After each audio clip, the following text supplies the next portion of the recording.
Good morning. How's everybody feeling this morning? Sunday morning at what, 8:30, 8:40? Yeah. Right. Very good, very good. Good.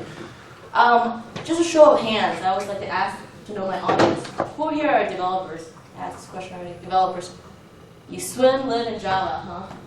All right. Who here are architects who does integrations with big data systems? Got two. All right. Who grew up in BI, business intelligence reporting? BI?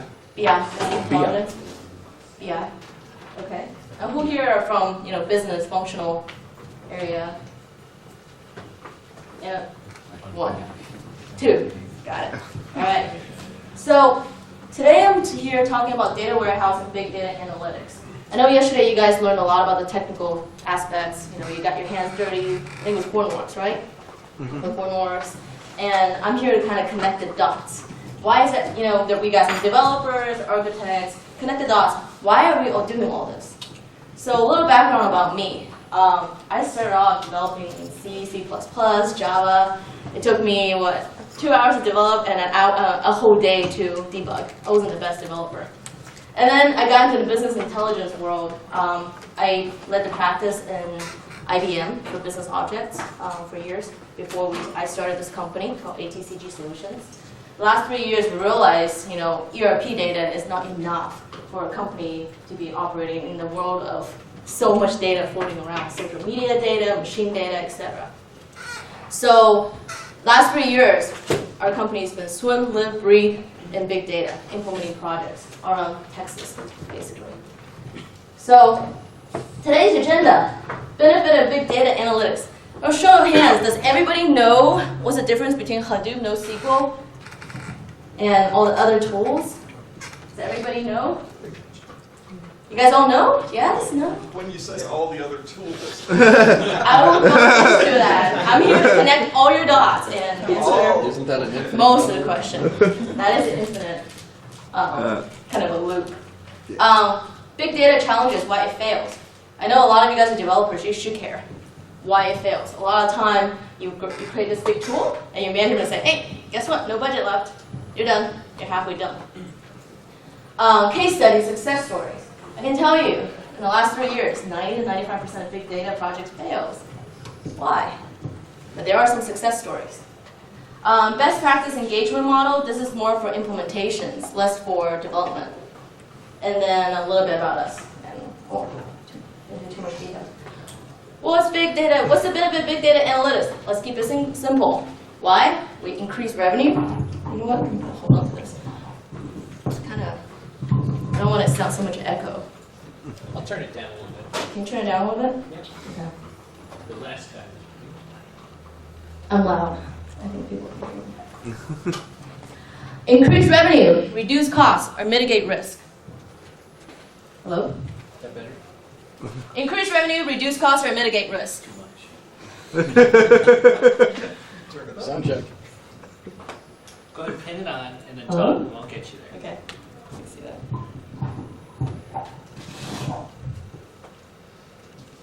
Can you hear me now? Good. All right. Whatever app you're developing, whatever system you're integrating, this is what the C-level people care about. Pretty much 3 things. Increase revenue, reduce cost, or mitigating risk. Big challenges. Why does it fail? Determine how to get the value out of big data. You probably sat down in a lot of meetings with people from management and say, hey, great, I have 3 petabytes of data. I want to do something about it. I want to create a preventive maintenance tool here so we can save money on our assets. I wanted to create a social media tool so I can better engage my customers. Determine how to get the big value from big data is quintessential for you to understand what is your data, and to be able to understand what's the value in your data is step number 1. And make sure you understand that. If you don't, you will fail. Lack of business case and ROI. So a lot of times you create something and you get no sponsorship. Do you guys know the reason why? The C-level people say, hey, it's great, but we're not going to use it. Thanks. Because they don't see a value of rate of return. They don't see a value in the things you created. They don't understand big data. You probably ask them big data, I was like, oh, it's great, tell me more. And then they tune you out because you're talking about like, oh, this petabyte of data, we can do this and this and this. But what they really care about is saying, this data will save you $3 million in the next couple of years. This data will make you $1 million in the next year.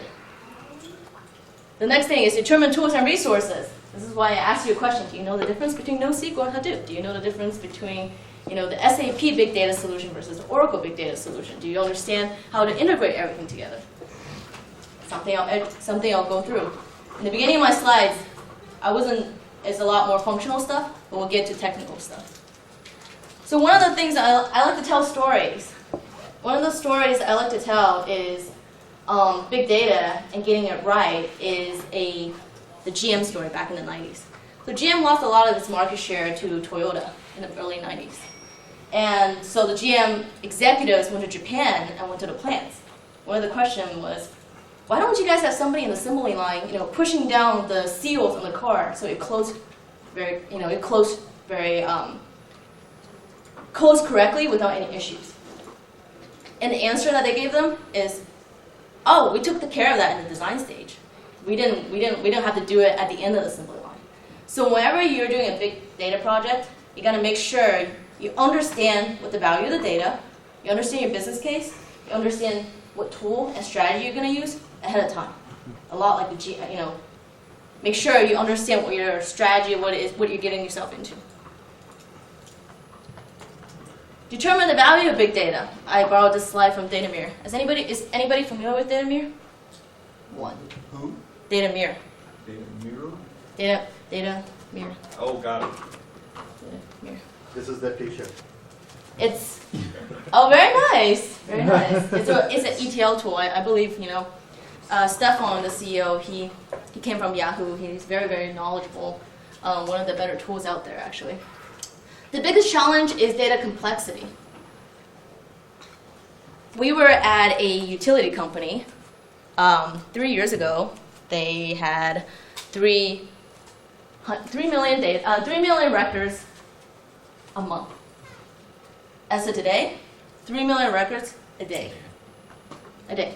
So now they don't know how to handle that. There's a lot of, the executives see a lot of value in data, but they don't know where they are. They don't know, how to use it to increase revenue, decrease costs, and mitigate risks. They also have a lot of unstructured data. They're like, oh, this big data thing must be great. Let's build a big data lake. A lot of it is unstructured data from the systems. They would love to get it from the SCADA system. They would love to get it from the rudimentary mainframe system to get information to make better business decisions. They don't know how.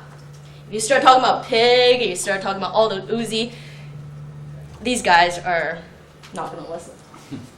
So help them determine the value of big data is very important. As you can see, as data complexity gets higher, the time for decision is getting lower.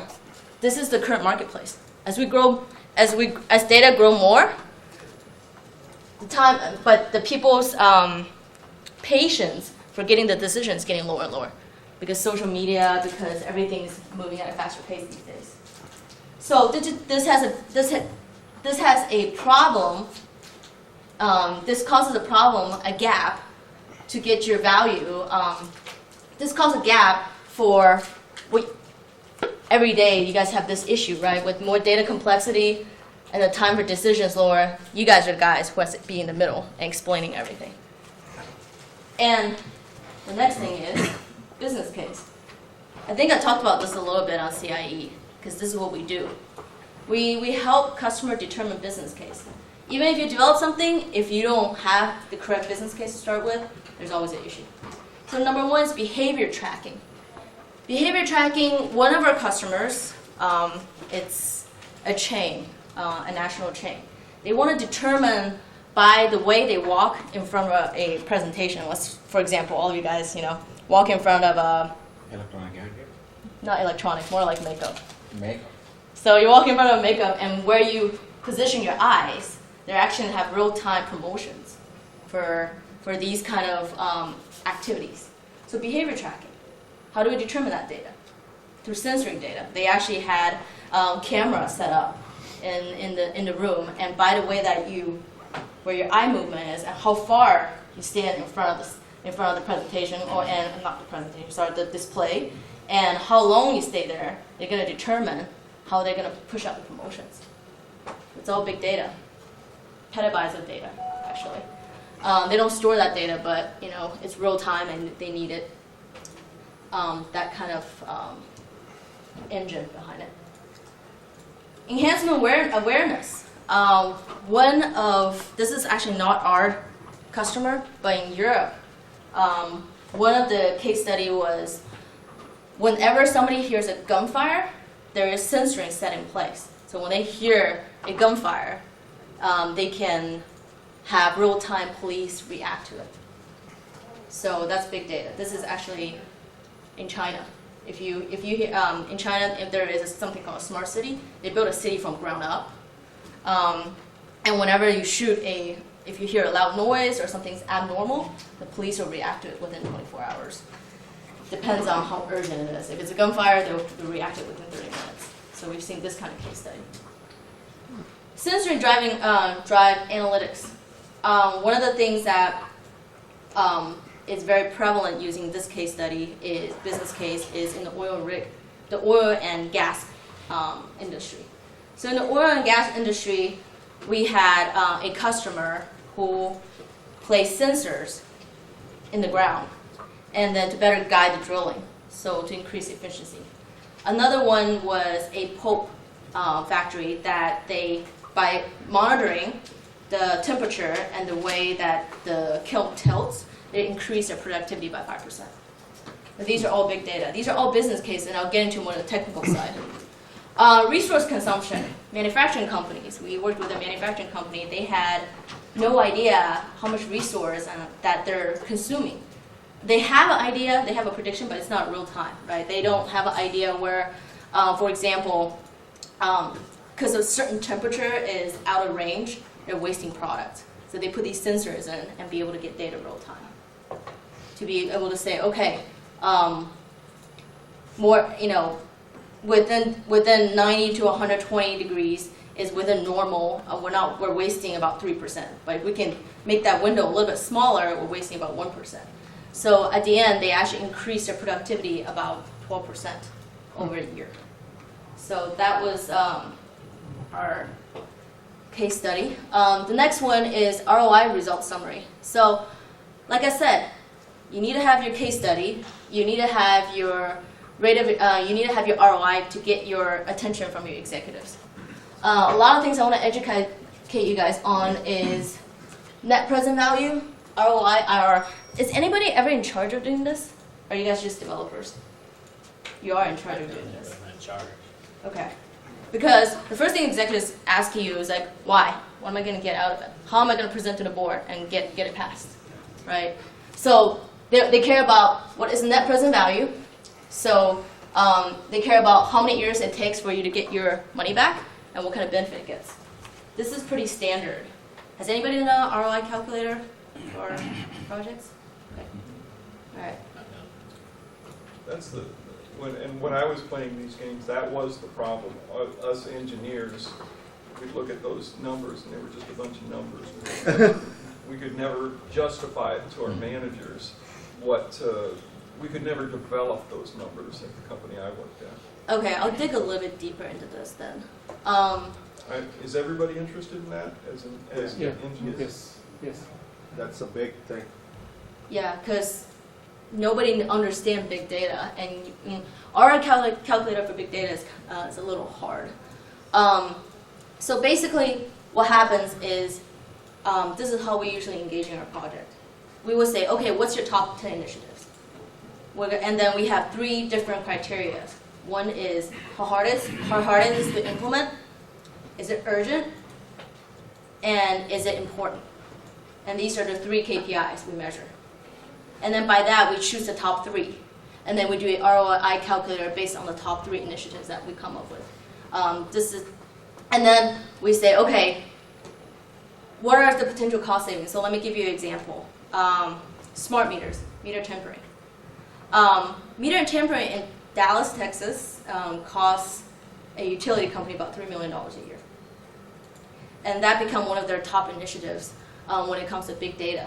Because after they implemented smart meters, they're able to detect how much consumption is by every 15 seconds, every single meter.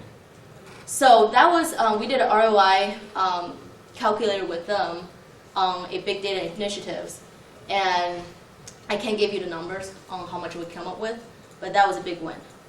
So these are kind of activities I'm expecting. They're actually now more and more, they're expecting engineers and managers to do that. Say, hey, I have a great idea, but I need to tell you, this is how much it's going to save you in the next 3 to 5 years, and we should do this. So this is something, not just, it's not only the job, you're not only doing development anymore. So the next thing that I always like to say is keep it simple. People don't understand big data because they're like, oh, big data must be something that's just really fancy. Not really. I mean, before you were working with spreadsheets, then you were working with terabytes of data, now you're working with petabytes of data. So before you were Excel spreadsheet, then you're in your SQL system or SAP BW system or Oracle system, now you're in Hadoop, NoSQL, same thing, just bigger volume. Still the same thing, don't forget, you're doing extraction, consolidation, analyzation, and visualization. That's it. So if people ask you what's big data, I'm doing all this at a bigger scale. That's it. So I'm going to get into the technical. I wanted to go through my functional rather quickly. The reason why I asked, do you know the difference between NoSQL and Hadoop is I want to make sure you guys understand what are all the options out there. DataStack is a NoSQL system. Cloudera, Hortonworks, and MapR are a Hadoop system. Does anybody know what's the big difference? Why would you use NoSQL versus Hadoop? Any idea? Speed is one of them. Has anybody tried to do analytics on top of NoSQL? NoSQL is not, it is a big data system that is only for display. So who uses it? Netflix uses it, Neiman Marcus uses it for displaying their customer information, product information. You're trying to do any kind of consolidation or calculation, it'll just die. It's very, very slow. You might as well just push it into your SQL system. It's very, very, very slow when you do aggregation. Now Hadoop is a little bit better. The Hadoop distribution, Cloudera, MapR, and Hortonworks, they're a little bit better. In comparison, Cloudera is a lot faster when it comes to consolidation versus Hortonworks and MapR. So just give you guys a little bit of a comparison. So we have one customer that just got onto Hortonworks. One node. I've never heard one node implement. So one node. 1.5 million records took about 25 seconds. 25 calculations each record. So that's kind of give you kind of a benchmark of how fast things are going in those systems. DataStack, MongoDB, NoSQL. Then I want to get into more of the ETL tools. So there's in your big data in the big data world, there's actually 4 different sections, right? Database, ETL tools that gets data into your database, predictive analysis tools, and your display tools. So ETL, Informatica. Has anybody used Informatica? There you go. SyncSort. Anybody have heard of SyncSort? SyncSort is basically, they're very robust on getting mainframe data. They're very robust at getting any kind of system data out of your assembly lines. And then Datamir, got one. These are the 3 front-running tools for ETL into Hadoop without you writing codes and things like that. Predictive tools, SAS, Teradata has its own predictive tool, SAP's Kaizen, and then IBM's tool, big data tools, Tobacco. These are the predictive, the forerunners in the predictive tools. Displays tools. Out of our customers, we see the most in Tableau for big data. A lot of Tableau, because Tableau has a innate engine that can connect to Hadoop systems. So we see a lot of Tableau. Is the click coming up? Is the click? I understand Tableau is a big player in the environment. Is the click guys? ClickView? Are they coming on strong? Are they holding? ClickViews, I don't see too many of them. Like when I go to all my customers that are in oil and gas industries, I see 2. I see Tableau and I see Spotfire. I don't see a lot of click views. Okay. I've seen a lot of click views in pharma on the East Coast, but I haven't seen, if you guys want to, get into a display tool, I will bet your dollars on Tableau. Yeah. Because SAP Business Object is also doing some work in that area, Numera, predictive analysis, but dollar to dollar, probably Tableau would be a better tool. How do you write MicroStrategy in display? MicroStrategy, I haven't seen too many companies using MicroStrategy lately. A lot of MicroStrategy companies in the past has actually moved to Tableau. A lot, yeah. But not too many. Microsoft BI has been pretty hot, also on top of Hadoop systems. And I'll get into it a little bit more. So, I talked a lot about integration because a lot of times that's what we do. Who's here work with SAP or in an SAP shop? All of you guys work in an SAP shop. So I like to talk about integration because if you create a tool, you need to understand how you can integrate with existing systems, right? SAP HANA's been around for 5+ years, and it's been very expensive. A terabyte of HANA is $1 million. A terabyte of Hadoop is 100,000, depends on what distribution. So a lot of times, company will ask the question, it's like, how can I reduce my cost using HANA? Using Hadoop. So they have come up with integrations between HANA and Hadoop. You can get data into HANA using Smart Data Access, and you can get data from out of HANA into Hadoop using Business Object Data Services. So, does any of you guys do any kind of work in integration where you got to get data in and out of your ERP systems? We have SAP PI and FNW. Okay. Okay.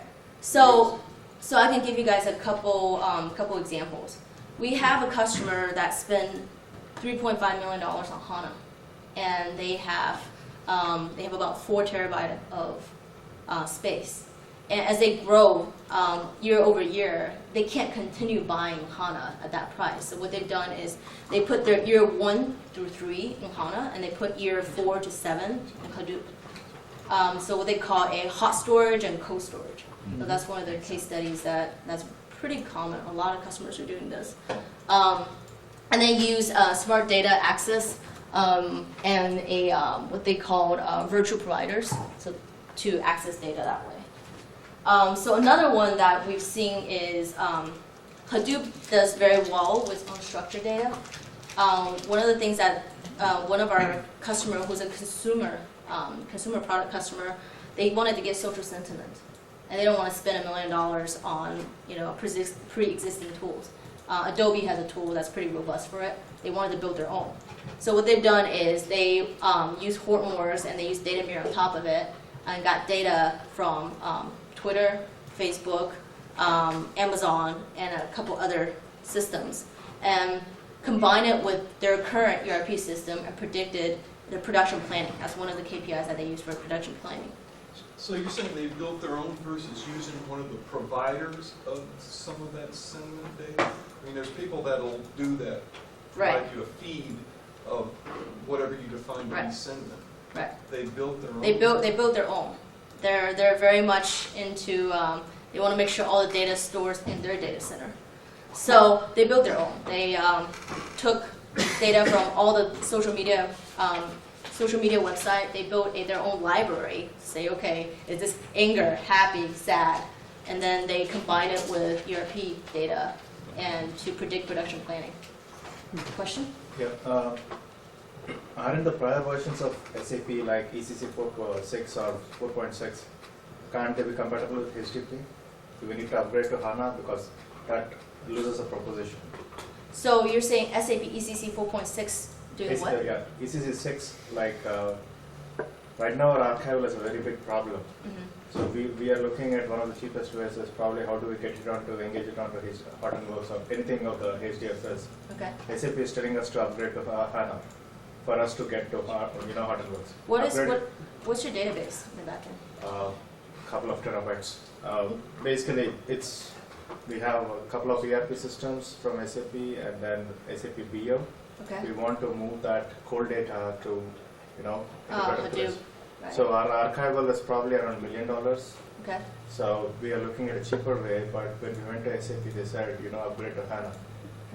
Of course, it'll tell you to upgrade. Yeah, so but we would be rather happy being with the Oracle database. the Oracle database, yeah, you can, and I'll get to the next slide. You can. Let me have to jump a little bit. So your Oracle database, you can use Oracle Data Integrator to load the data into Hadoop. We already have that. Okay, and then so are you trying to load data from Hadoop into? No, SAP? from SAP to Hadoop, and then run your analytics or anything, from a SOX compliance or something on that Gotcha. system. So what you can do is you can use Business Object on top of both environments and be able to run reports off of that. That's probably the only way. Use use data services to get data from your Hadoop and use data services to get data from Oracle, and then be able to run reports on both. So you get your hot data and cold data. Does that answer your question? You don't. Kind of. Yeah, you don't have to use. I mean, you don't have to use HANA for that, but you can use your business object data services. It's a cheaper way of going at it. Okay. Any more questions on the SAP environment?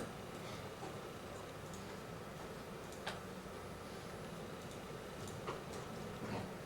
So Oracle, I mentioned a little bit about Oracle. One of the scenario is how do you get your hot data and cold data out? You can always use data services. If you have Tableau, they also have innate integrators for that. So, any questions on Oracle? Actually, go back to the previous slide. Previous slide. There, what is the Hortonworks bringing to the table? Is it just one of the Hadoop systems, or do they provide a specific integration with SAP and that's business good. objects? That's a great question. Great question. Do you guys know so the best comparison for Hortonworks, Cloudera, and MapR is to Linux. So Linux is an open source. Hadoop is an open source, but you have Red Hat, you have Ubuntu. These are just what they call managed open source. So Hortonworks is a distribution.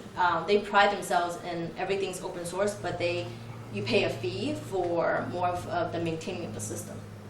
More of, they'll answer your questions, they'll make sure there's no bad code, because open source community, every 15 minutes or something new. Something changed. Right, So something could changes. I replace Hortonworks there with Cloudera or MapR, or is Hortonworks doing anything specific to integrate with SAP as a value-added proposition? You can actually interchange all three of them, but I have my preferences between Hortonworks and Cloudera over MapR.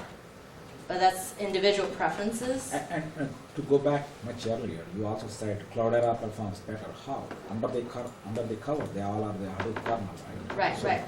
What is that they are doing different So to change the performance? it's actually their preference and their focus on development.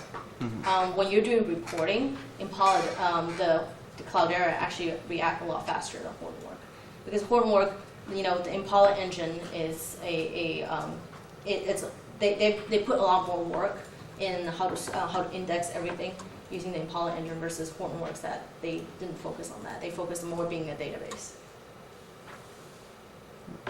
But Cloudera is, I can tell you, Fossil tried to integrate Cloudera with Netezza, and that has been not going very well. Cloudera, I think Hortonworks are more friendly when it comes to integration. Cloudera is only friendly when you have specific things that you want to do.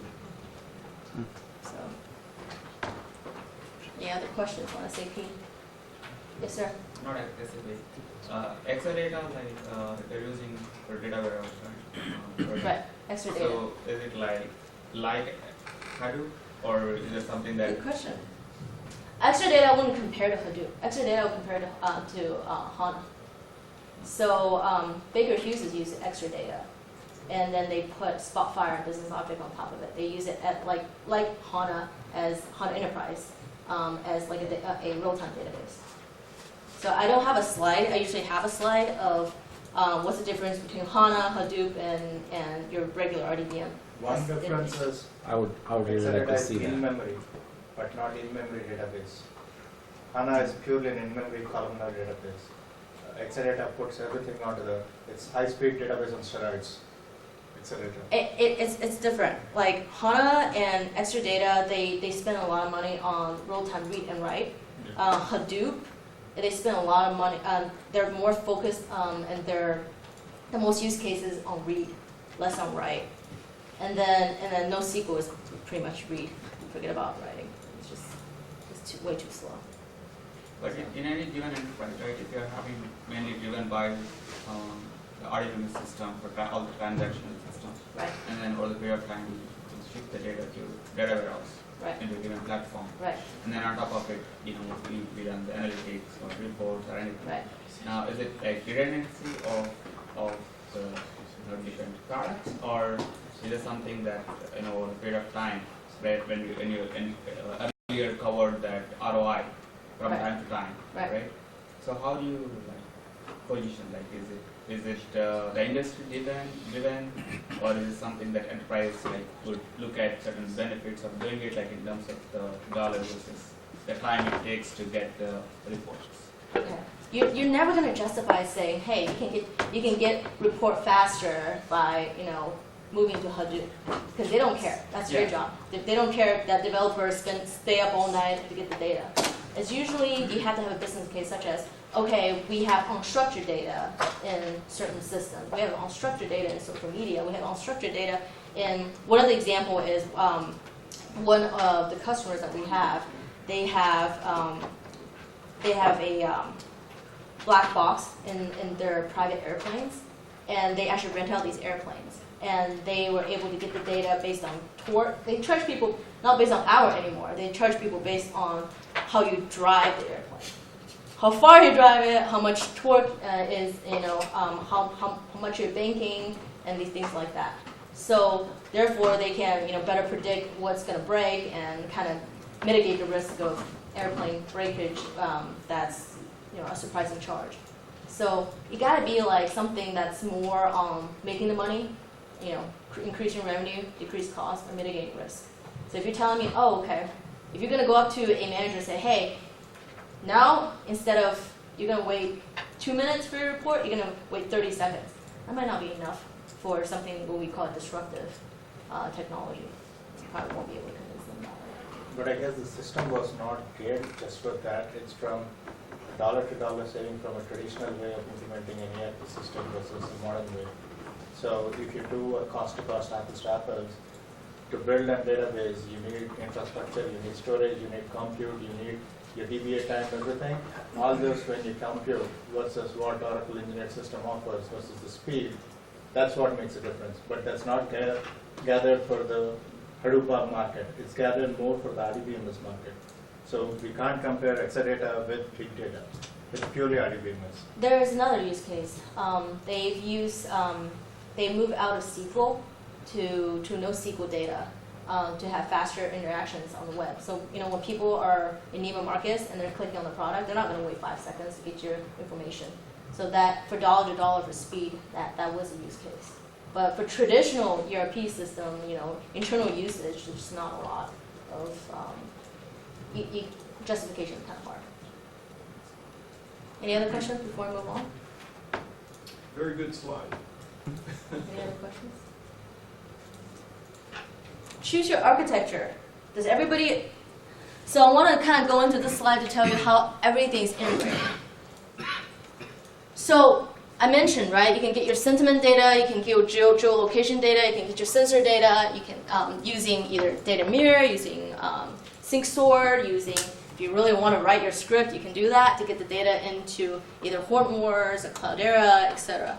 And then parallelly, you have your traditional databases. These are what they still call real-time databases. So you have your SAP HANA, you got your Teradata, you got your Oracle, you got your Exadata, and you can get data in traditional way of getting your ERP systems, your ECC system, your Oracle system, your Microsoft system into these kind of database, and then you can combine it and then do a display in either Tableau or in Business Object or in Microsoft BI.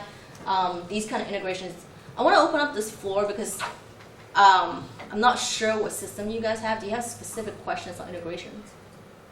Why isn't OBIE in your slides? OB what? OBIE, are you Oracle antagonist? OBIE is not in my slide because it doesn't really, it doesn't fit into either a data source, a data system, or application. What do you define by application? Because in Gartner, Tableau, OBIE are leaders in Gartner quadrants. They sit in the upper right. I don't know if you follow the Gartner quadrants. Yeah, I do. I do. So they both are qualified as leaders, but one is Tableau is on the right. It's obviously the best. Right. OBIE is on the left of the leader quadrant. Because OBIE it still requires, I believe OBIE, if I remember this correctly, OBIE still requires development. It's not like an application tool that you can just drag and drop and things like that for end users. It does give you self-service capability. Agreed, it's no way at par with Tableau or Right. ClickView, but it's quite robust from an enterprise strategy point. We can talk about that offline a little bit because I haven't really seen a lot of OBIE in the big data market. It's to us, it's almost more of like a developer, like not a business analyst who can just use OBIE. You need to have some kind of technical background. So that's why I didn't put it as a display application. Like business object, you can probably train somebody for a week and you can drag and drop and be able to create reports that way, but not OBIE. That's why it's not positioned as an application here. Have you seen implementations of Pentaho? In what? Use cases where Pentaho is being used? I have actually not used Pentaho. That's probably the short answer for you. Is that something you guys because are... it has also a data integration tool. It has a reporting, has a full stack that works with big data. Yeah, I have not used Pentaho. We've used Platfora, we use Data Mirror, we use SAS, Business Object, MicroStrategy, Tableau. I mean, we haven't used Pentaho. We haven't come across that. Any other questions? I have. Yes. So how it makes a difference, like the existing systems, like we have Oracle engineering system, like there's a supercluster we are using that has built-in capabilities like Exadata, and it has hardware, software, everything in the cluster. So there probably we are using like CWell, OVE sort of things. So Okay.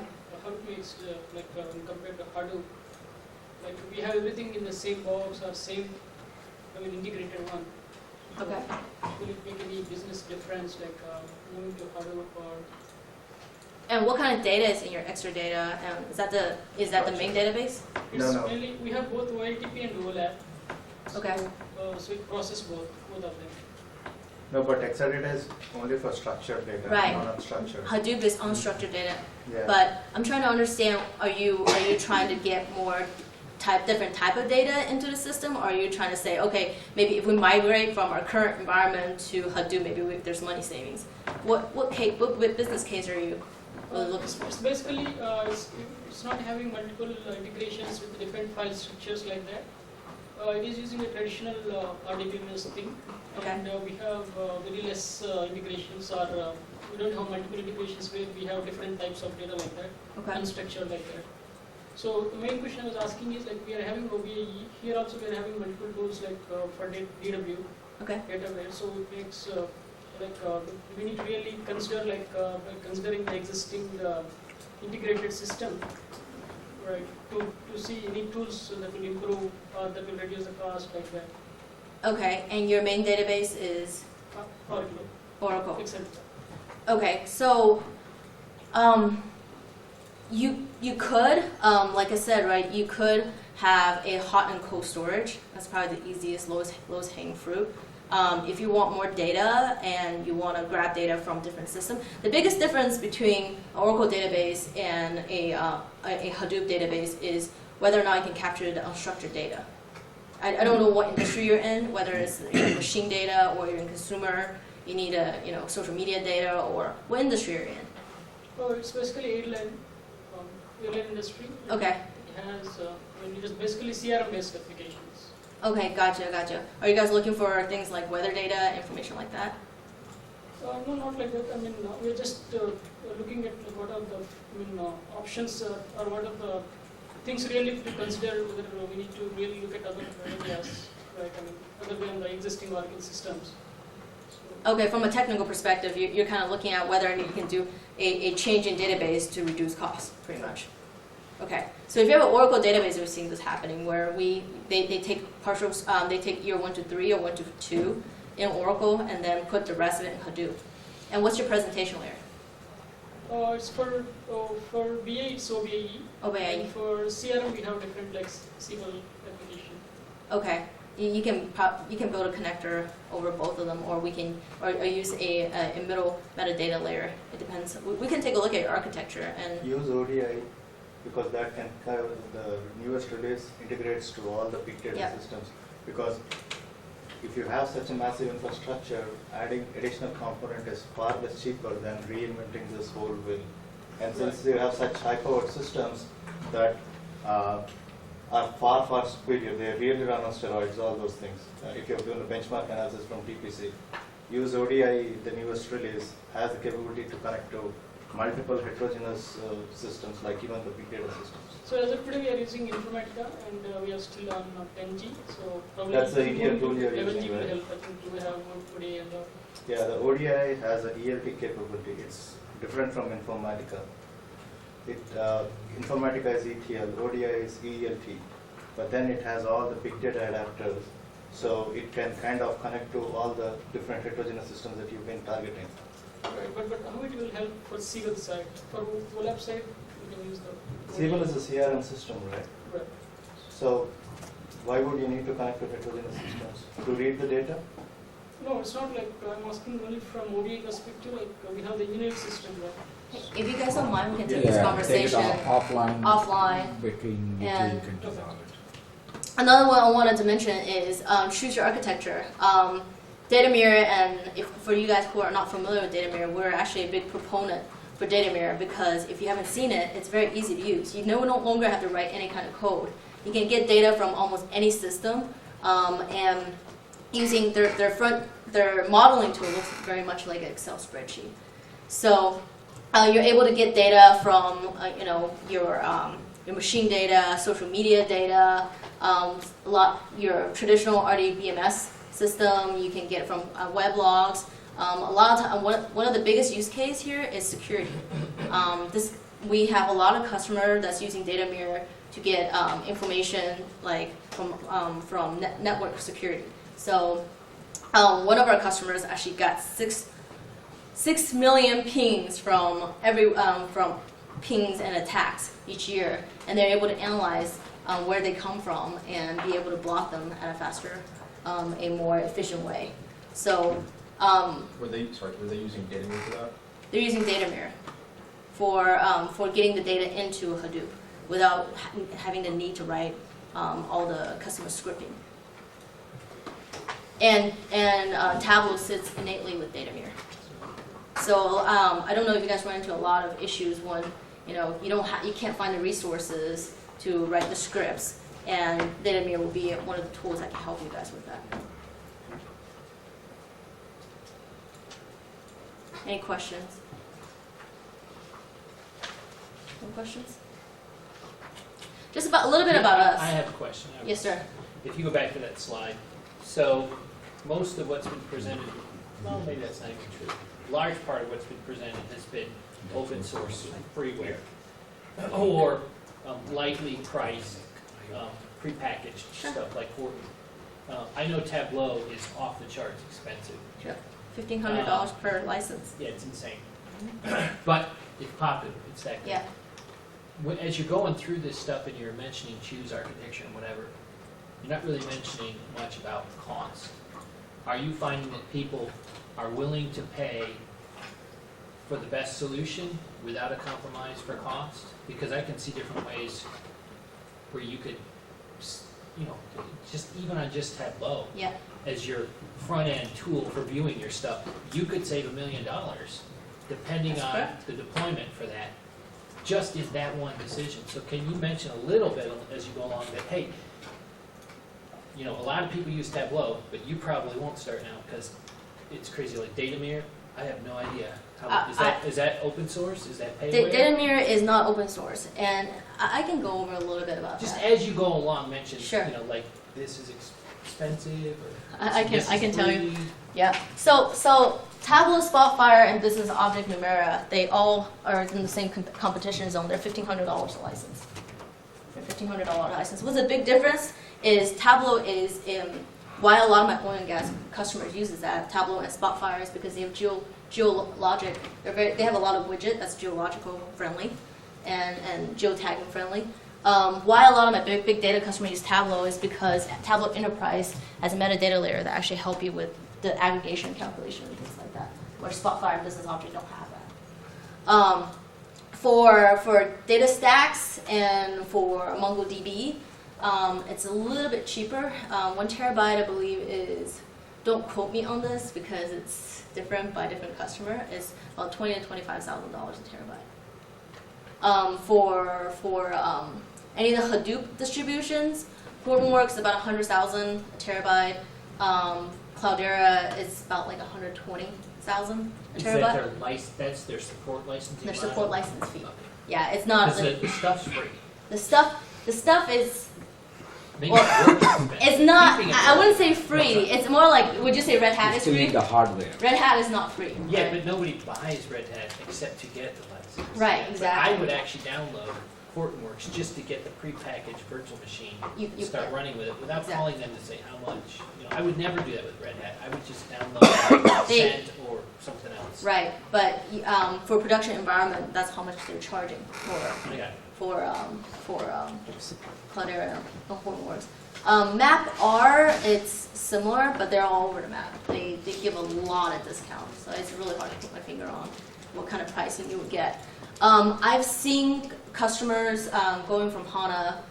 They will do 1 to 2 years in HANA, 1 to 2 year data in HANA, and then the rest of it in Hortonworks, and more Hortonworks than Cloudera, and that's an instant saving of could be $1 to $2 million.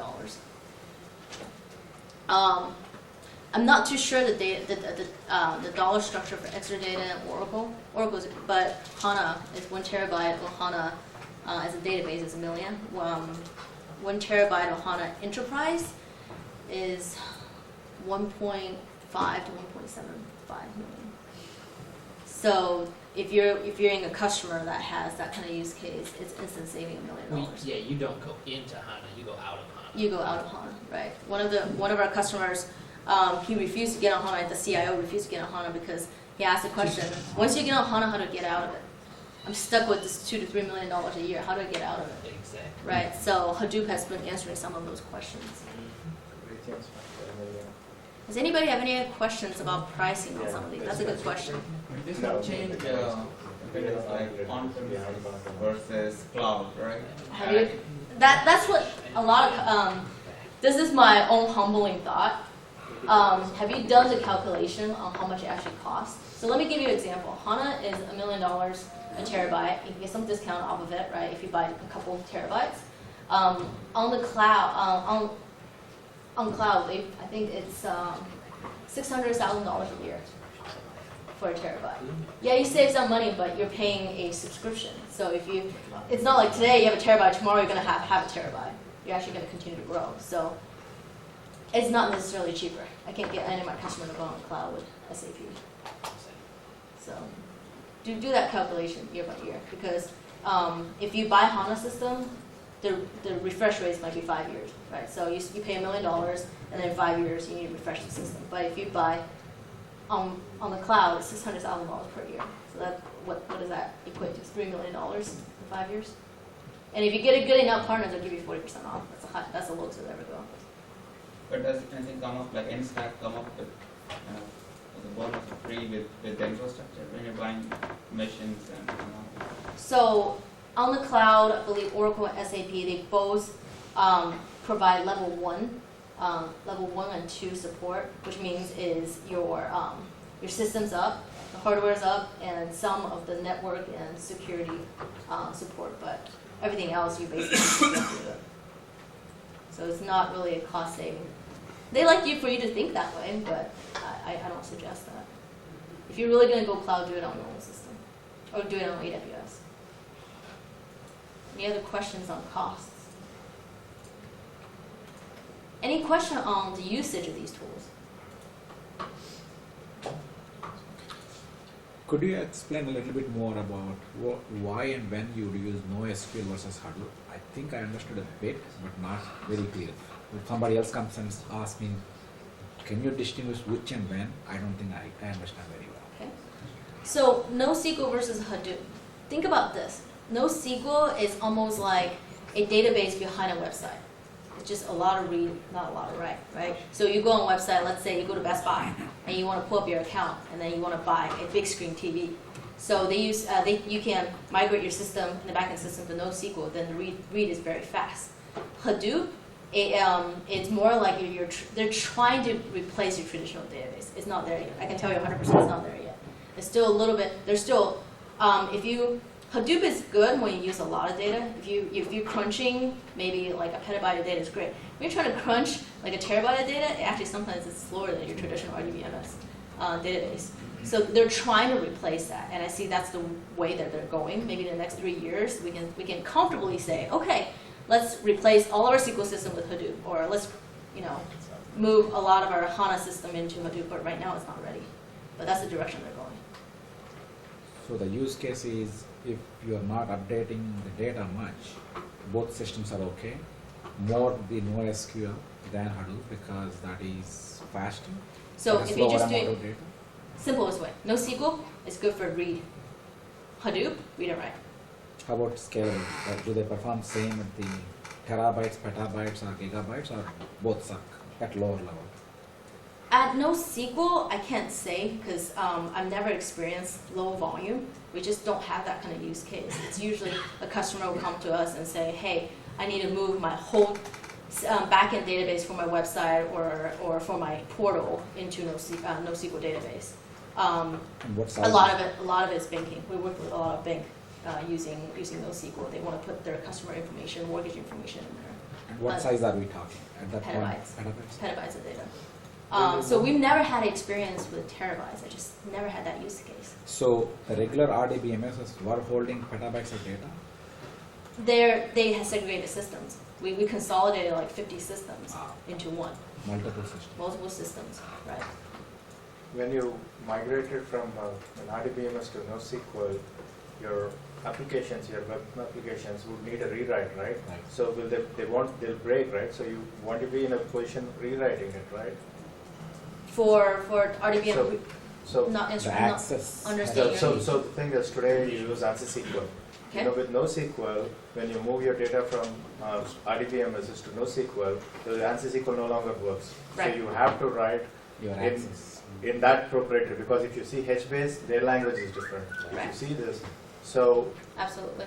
What he's When you- changing is not only the data, the access has to access change. has to The change. access everything absolutely has to change. Yeah. So how do you, weigh the justify the costs, because companies are not willing to rewrite applications because it's stress of testing, business, you're basically breaking your entire application down.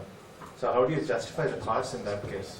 So usually we don't go in there and say, okay, we actually gonna replace your whole systems in the banking industry, right? A lot of the banking industry, they're very rudimentary. So what we do is we actually go in there and provide, we work with a partner that actually provides a banking solution with NoSQL in the back end. We just migrate the data over. So that gives you the security, that gives you the database, that gives you the front end. Because if you go to Bank of America, now, different person actually have different kind of offering. That's actually what's happening in the back end. So it's a seamless migration, like the application. Oh, there's no such thing think as it's a seamless migration. No. It's actually migrated. We started off with mortgage, and then savings and checkings and things like that. But it is not seamless, and it's extremely painful. Extremely painful. The justification, let me tell you, I think just between the developers, they thought it was a great idea in the beginning. At the end, they probably regret that decision. But nowadays, it is running a lot faster, and they are able to have the capabilities. But whoever sold them that project is probably kicking themselves right now. So that is one part, great, wow, they made it. Now the other part is, I think yesterday, which database was that, where it said it's ACID compliant? MarkLogic, I don't know whether they're using it. most of the, as I understand, NoSQLs are not ACID compliant. So when you move your front-end systems to NoSQL, how do you ensure, I want to make sure my credit card or my bank transaction, either I get my money completely or it's there, not in the limbo. How does those kind of things are guaranteed? How is ACID guaranteed in when you move your application to NoSQL, which is none of like MarkLogic or something like that? So most of the, when we encounter access, it's all custom. A custom developed it. So we had to redevelop a lot of those codes, to be honest. So But it's- that wasn't that wasn't our team, but they did have to go in there and redevelop a lot of those access codes. They're customized anyways. It's not like we're not using like LDAP or any of those. No, security. LDAP is security. I think. Yeah. I'm talking about ACID compliance. At what is it? ACID I'm not talking ACID. about LDAP. Asset Transaction. compliance transactions. Yeah, But my friend was bringing the point that if it's read-only, it doesn't really matter. yeah, that's what. So maybe those applications are I'm not. only read-only. We're only doing read only and be able to offering them promotions as it goes, but we never. There's not. that Maybe component of it. something else goes to the regular.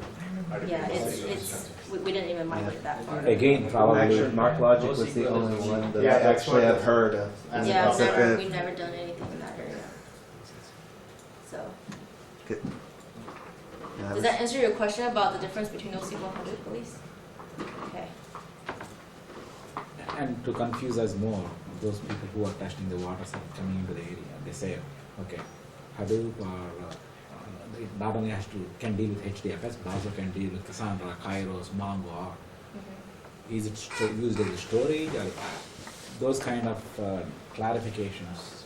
So, like, So NoSQL and Hadoop are both databases for storage, in short answer, right? They're just, the technology behind it is different, so, no, one is HDFS Right. storage, another probably is a different kind of storage. right, But the Hadoop technology, like on the top, either Sparks, Flume, or whatever Right. the acronyms, can they hit all these NoSQL databases? Some of them say, yes, we do.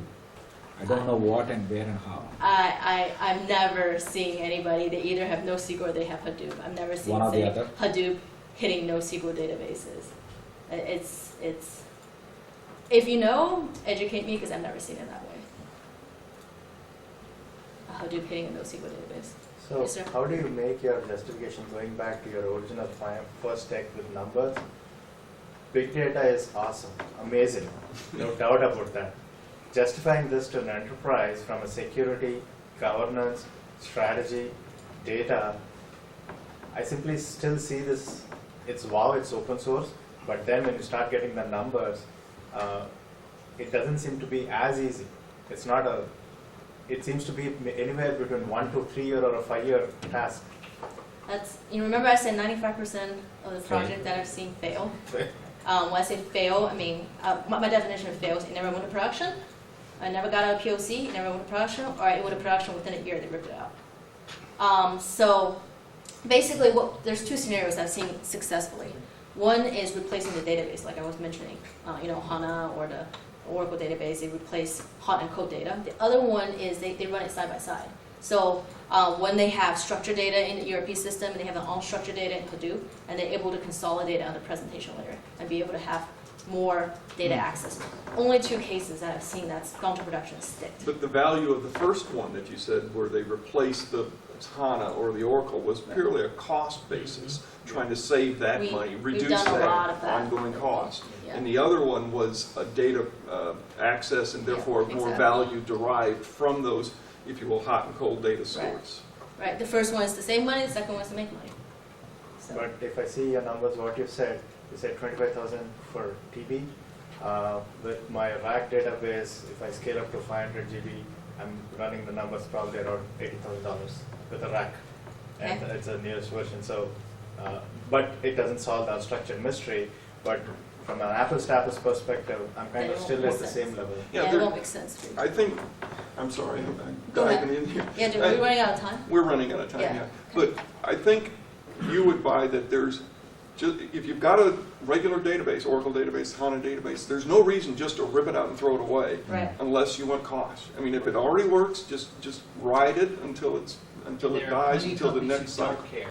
Yeah. Yeah, the company They are. doesn't care, except for he's writing that check every month. That's the only thing he cares about. Yeah. So the argument is you leave that alone as much as you can, and then you start adding value around it until they say, we want to stop writing that check. So we've done that with oil and gas. As you guys know, the pricing of oil and gas have gone down dramatically. So a lot of our oil and gas customers have gone that route. And that's probably where we've seen a lot of implementations. And that's, you put the NoSQL, you put the Put the Hadoop database. for the unstructured, and you leave the other one, alone, and pull out of it as you. Is there any link or something, where we can do a cost comparison? Because it. Nobody's going to publish that. I can only tell you verbally. Trust me on the link. I can pretty much tell you a range of negotiation too, but it's Right. Everybody heavily Every- discounts it. Big data. Yeah. discount Never is way pay different. sticker Sticker price. price. Sticker price. It Yes. depends on the quarter. If you're at quarter end, there's also different ones. And different from quarter to quarter. Nobody will publish that kind of rate, but if you want to sit down and talk about the scenarios, I don't mind sitting down with any of you guys, say, okay, to say, okay, this is how much I predict it's going to cost, and you guys can do your own ROI calculators. Yeah, because we went to SAP and we said, look, Oracle and everybody's offering. In the next moment is they offer some other price. And then Oracle guys come to know, they gave us at 95% of the sticker price. So, 95% off. Yeah, no, that's not surprising. So, okay, well, that probably pretty much concludes my presentation. Just a little bit about us. We're in 3 locations in the United States and 1 location in China. So there's some things we do. And if you have any questions, Yeah, more Please, questions. email Anybody me. want to hang here a little bit more? I just have one quick question. yeah. I come from an R&D algorithms guy, primarily more of a Python math nerd background. Okay. So you had the big slide up there with, here's all the data visualization, here's the tools, yada, yada, Yeah. yada. Coming from someone with my background, do you have any recommendation on which tools might be more useful for me? Because when I think of things, I either think, okay, I would use this Python package, and I would use R. But I realize that for most people, they're not thinking that. Yeah, there's very few customers that still use Python. Bell Helicopter being one of them. Right. And what they've used, they actually have Hortonworks at Bell, and we actually try to encourage them to use Data Mirror, because you can write Python, you can write the packages, you can extract data that way. But if you're gone, Right. then there is no continue Right. development.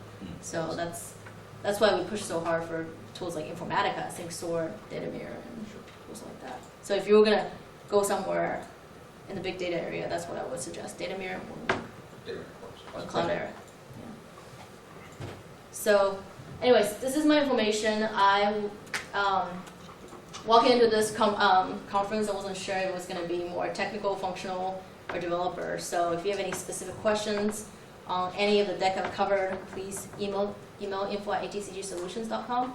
I can get you, if you're getting very technical, I'll get you one of our architects to answer those questions that I can't answer. So, any other questions? Not that I'm going to hand my mic to Ed. Ed just walked out? Okay, Well, well, timing right we're there. good. I'll throw one more thing here, just for reference too. I still, from my background, big companies, we were stupid, and we are stupid, I'm going to even say when I was working there, stupid in the big data realm. I still push hard that to get up to speed quickly, you really need to engage somebody that's been there. And this is, you'll accelerate your development by easily a factor of 2, and you'll have a better solution, even in your POCs, Yeah. if you engage somebody like Maria. Keep it simple. Keep it simple. Big data, don't try to chew too much in the very Yeah. beginning, because it will fail. I've seen too many. But Cases. I'm just saying, engage somebody that's been there before, because where I Okay. worked, we had nobody. I mean, we can all learn this stuff, absolutely, but you can't afford to learn it and develop it at the same time, because that time just doubled or tripled. So you've got to engage the industry. So if you guys have technical questions, I'll engage our lab people. If you have more functional questions, I'll engage our solution manager. I didn't have enough time to show you this slide. This is our delivery model. We have really good data scientists, but there's only a few of them, and they are shared between a lot of projects. They sit in our Business Innovation Center. So if you have technical, business, or some kind of mathematical algorithm questions, feel free to email at info@atcgsolutions.com or get a card from outside, and I can help you guys answer those questions or direct you to the right person. Fantastic. That's Fantastic. Thanks a lot. Thank you.